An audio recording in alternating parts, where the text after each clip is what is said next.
All right, we're going to the closing bell, and to get us there, Jason Ware, Albion Financial Group CIO, along with Matt Orton, Carillon Tower Advisors Vice President and Portfolio Specialist. But guess who's back on the floor of the New York Stock Exchange? Jared Blickery, take us to that closing bell. Well, I'll tell you what, we began the day in earnest here in the green, but it looks like we're closing on a little bit of a negative news here. S&P 500 is down about 0.75%, and now I'm looking at the sector action. Only healthcare, real estate, and utilities are in the green here. Also taking a look at crude oil, it was down on the day, although it's coming off the highest level that we've seen in about 2 years. Other than that, not a lot going on. We are focusing on earnings, so Walmart's in the bag. Going to look at TGX and Target tomorrow.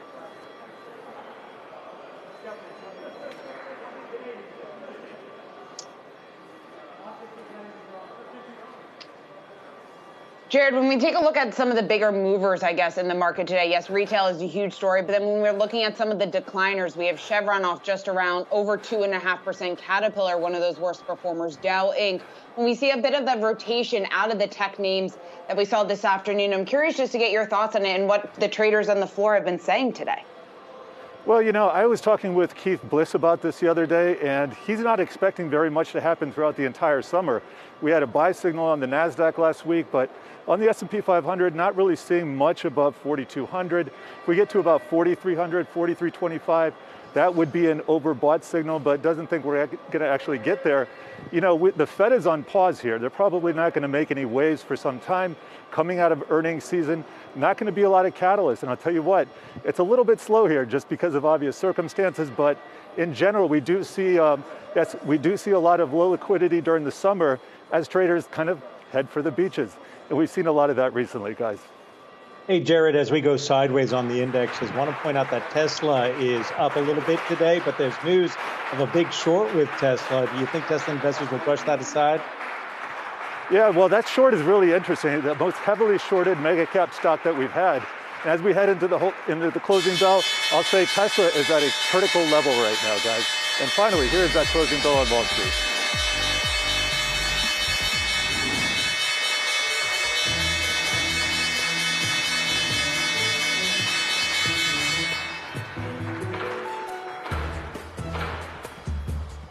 And that does it for the trading day today. Again, some selling pressure into the close. As you can see, the Dow closing off 267 points, the biggest decliner in the Dow today. When you take a look at some of those names, Chevron, Caterpillar, and Dow Inc., those three are the worst performers in the Dow. The S&P closing off nearly 1%, and the Nasdaq, which had been holding on to gains, flipping back and forth between positive and negative territory in the final hour trading, closing in the red, off just around 0.5%.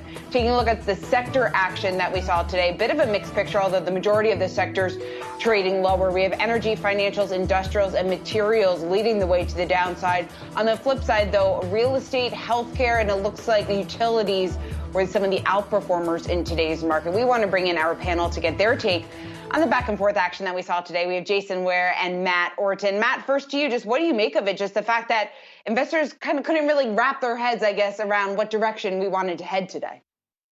Hey, Shauna, great to be back. And I think that's the question we've been asking ourselves over the past few sessions. And we've been telling our clients that we're probably entering a period where there's going to be increased chop going forward. We've had a pretty extreme rotation from growth into value. We've seen fits and starts of rotating back into the growth. But at the end of the day, earnings are coming to a close. We've had a fantastic earnings season, and now investors need to digest what could potentially be happening with inflation. But what we like to remind folks is that as we move sideways, any sort of meaningful downside that you see really should be used opportunistically, because earnings have been strong. Guidance from companies has been incredibly strong going forward. The economy is starting to accelerate as we reopen. So there's a lot of reasons to continue owning equities. And it's all about having a game plan, making sure you know what you want to be allocated to, should there be any additional downside that you can use opportunistically to get your exposures going forward. Jason, good to see you again. And when we talk about growth, you mentioned the fact that we could be approaching that peak growth, but yet if you are going to balance out and prepare for this, you are favoring certain sectors, technology, healthcare. What more can you tell us about a strategy to get through at least sideways trading this summer? Yeah, good to be with you guys again. So, hard to know what's going to happen over the next few months. And I think if we do have a bit of chop and a listless summer, I think what you want to continue to do is own good companies, because the truth of the matter is that nobody can predict stock prices over the short runs. But what we can do is we can size up the fundamentals of the companies that we own and look out over the next 1, 3, and 5 years and say, does it make sense to have these in the portfolio? So what we continue to do is we want to err toward owning high quality. And we do that in technology. We have a high quality tilt in healthcare and these wide moat consumer growth stories that you mentioned. So I think you can own a Starbucks as a reopening trade, but also as a durable growth theme for the next 3 and 5 years in terms of continue to capture more share in the coffee market and getting people back into the cafes and getting them to spend more while they're there. I think you can own an Amazon, which of course has been consolidating for the better part of the last 9 months, but we've seen their per share fundamentals continue to compound on themselves while the stock has basically done nothing. And I think you can continue to own, a company like Accenture, which is a high quality technology company that is absolutely secular growth in nature, but doesn't get nearly the same attention that the FANG stocks do, and that just continues to beat and raise each quarter and is not trading at that expensive of a multiple, around 30 times next year's numbers, while growth is in the mid-teens. So there are areas you can go to build a good portfolio that is diversified, dynamic, and will get you through the chop that nobody's going to be able to predict. But on the other side, we think owning these companies will reward shareholders. And speaking of a potential strategy, I guess, going forward, Matt, we have President Biden in Michigan today touring Ford's electric vehicle plant. We know that the Biden administration has put a huge emphasis on electric vehicles, the renewable energy push. Are you seeing any investment strategy there? There's a lot of opportunities in that space. And what's particularly interesting right now is you've seen a massive rally, and I'll call it dirty energy, over the past couple of months versus clean energy, which should be a big beneficiary of the new plans of the Biden administration. I think part of that comes from the big rally that you had, an expectation of the bill coming up. But I think one of the areas that has gotten a lot of talk, but still has room to run, is thinking about what's actually used in a lot of those alternative energy, looking at batteries. Copper is a very, very important component. It's also important in terms of infrastructure build out. So when you look at a company like a Freeport-McMoRan, yes, it's up significantly year to date, but fundamentals have continued to improve. The company has been paying down debt, and it looks very attractive for some of these long-term plays that could be moving forward in terms of the build outs of this sort of infrastructure. In addition to that, I think you also want to own these companies just because if we are concerned about an inflationary type of environment, hard commodities can provide a little bit of insulation to that. So there's certainly a reason to look at ways to play alternative energy without necessarily investing in some of those more speculative alt energy type names that have been incredibly volatile over the past 6 months. We want to get back over to Jared Blickery. And Jared, just give us a sense. I spent a lot of time down on the floor pre-COVID. Now you're back down there for the first time today. Just give us a sense of what it's like comparing it to the activity that we saw pre-pandemic. Well, admittedly, there's a little bit less activity here, although it is picking up. We were here last Friday scouting it out. And as traders come back to work, as everybody gets vaccinated, I expect a lot of activity to return to the floor. And I'll tell you what, I got to put on some shoes, had to dust them off, was able to tie my tie, and that was an experience I haven't had for about 1 year, just sitting in front of my computer. So you can imagine it's nice to be out here, and things are going to pick up. Probably won't be wearing this in a few weeks, so all's looking good, Shah. Yeah, the masks come off tomorrow in New York City, and a lot of buildings. We got the notice in my building today, June 1. We can start going without masks. Jason, I want to go back to you and talking about these markets. There are some stocks that some of us might be afraid as average investors are actually more expensive, when in fact, if you're looking at the forward PE ratios, they in fact are not. Is there anything you're targeting?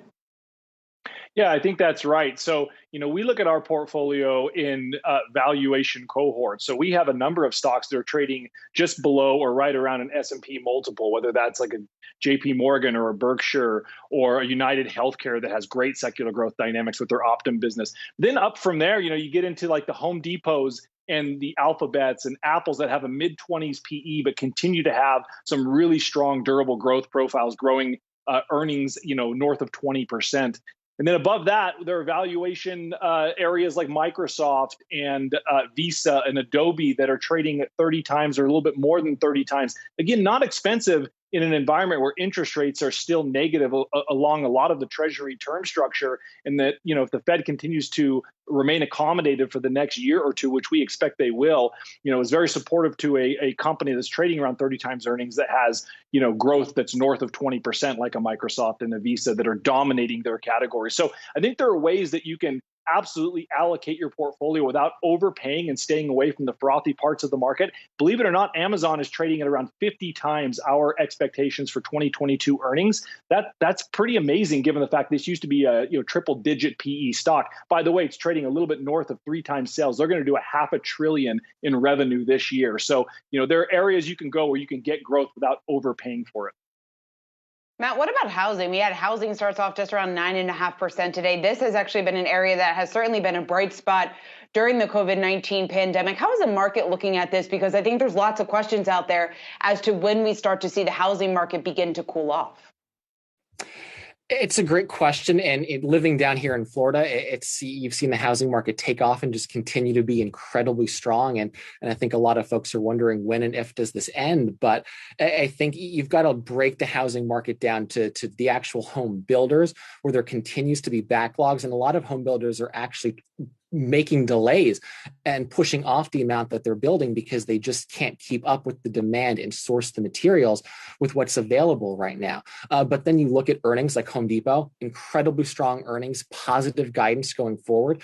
Folks are still continuing to invest in this home re-improvement type of theme as affordability continues to be an issue. So those remain very, very good investments. And home builders, going back to this theme of valuation and being conscious of what we're paying for companies, I think investors going forward are going to be more discerning about what you pay for these companies. And so there are some risks there, but you certainly want to look at, say, a Lowe's, which offers exposure to that theme, not quite as expensive, certainly an area to continue to look at. And that's why when you build these overall portfolios, you want to have exposure to some of these parts of the market, but making sure that you're allocated properly, have some exposure to home builders or, say, cyclicality within your overall allocation, but make sure that you are properly diversified. And that's what we continue to emphasize to clients, is to have that proper diversification. Right. And along that lines, Europe continues to look very, very interesting as well, trading at a significant discount. Fantastic earnings. And so we just say be opportunistic when you're ready to allocate capital. Matt, I'm hoping that land boom doesn't end in Florida, because it usually ends after a hurricane, and I got family in Dade County. So all the best to you, Matt Orton, Carillon Tower Advisors Vice President and Portfolio Specialist. Also, thank you, Jason Ware. Always good to see you, Albion Financial Group CIO.